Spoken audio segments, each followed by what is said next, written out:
Leafs forward Auston Matthews leaves tonight's game with what is being reported as a lower body injury.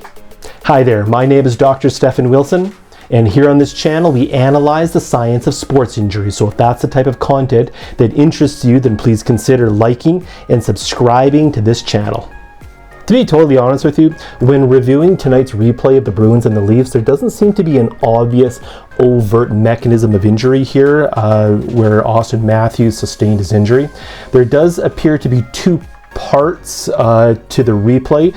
We'll discuss part number one, and then we'll discuss part number two, and then we can decide perhaps which one is most likely to have caused what is being reported as a lower body injury here for Auston Matthews. So part one, Zadorov hits Matthews from behind. Matthews falls heavily in front of the boards there. We'll back it up a bit. When Zadorov does make contact, it's from behind into the numbers. Matthew goes down. We can look at his left knee. His left knee here forcefully does make contact with the ice.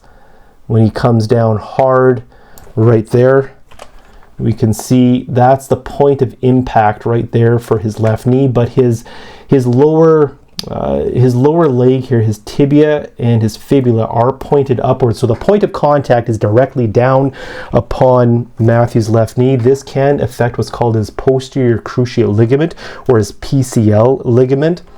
In that manner, when his knee strikes, his tibia, the front part of his shin bone, is going to strike forcefully and then followed by his body weight there. So if you look at the anatomy screen, we'll look at the left knee of the skeleton here. We'll just angle it. We'll pretend this is Auston Matthews going down hard onto the ice, down onto his left knee.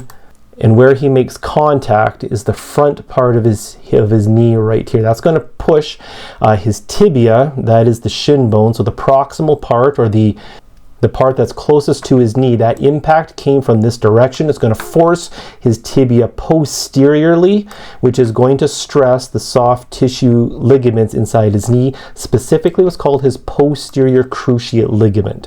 The PCL, or the posterior cruciate ligament, is designed to prevent motion of the tibia backwards or posteriorly relative to the thigh bone here, the femur. And that appears to be similar to what happened to Auston Matthews' left knee when he made contact with the ice. That could have caused his PCL susceptible to a sprain-like injury on this play. Now this is the second half of the replay here. Auston Matthews then gets up from the ice. He goes into the corner and he takes a run at number 91 of the Bruins here, Zadorov, who's a big man. Auston Matthews then makes contact hit with Zadorov with his right hip. We can see Matthews' right knee. It clears Zadorov's right knee, so there's no knee-on-knee contact here as Matthew is trying to lead with the torso, the right side of his torso. His right knee clears. He makes contact, but what we want to look at here is now Auston Matthews' right foot. It kind of gets tangled up here with Zadorov. And as we advance the frame, we can see how Auston Matthews' skate and his foot start to turn awkwardly here. If we appreciate the direction of Matthews' hips, they are fairly square to us, but look at Matthews' right skate. His toes are pointed in that direction. That's going to cause a twisting-like movement to his foot called external rotation, and that is also going to translate up his lower leg, and that is going to torque on his right knee as his foot is turned outwards from the skate of Zadorov. That is going to stress the inside part of Auston Matthews' knee. Now we'll watch this back and we can appreciate how Auston Matthews' right toe, his skate, his foot gets turned to the outside right there and then falls down to the ice. A little bit more slowly. Again, his right foot right there gets turned. That's what we were talking about with his toes pointed in that direction and his right knee then being torqued and stressed from that moment of rotation.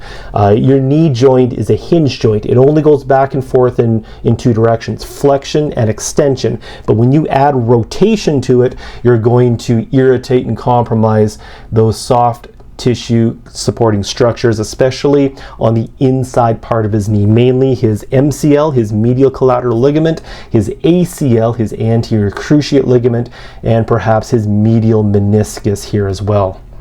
Once again, we'll look at the anatomy screen. Auston Matthews in the corner against Zadorov. His right foot gets turned in this direction into external rotation.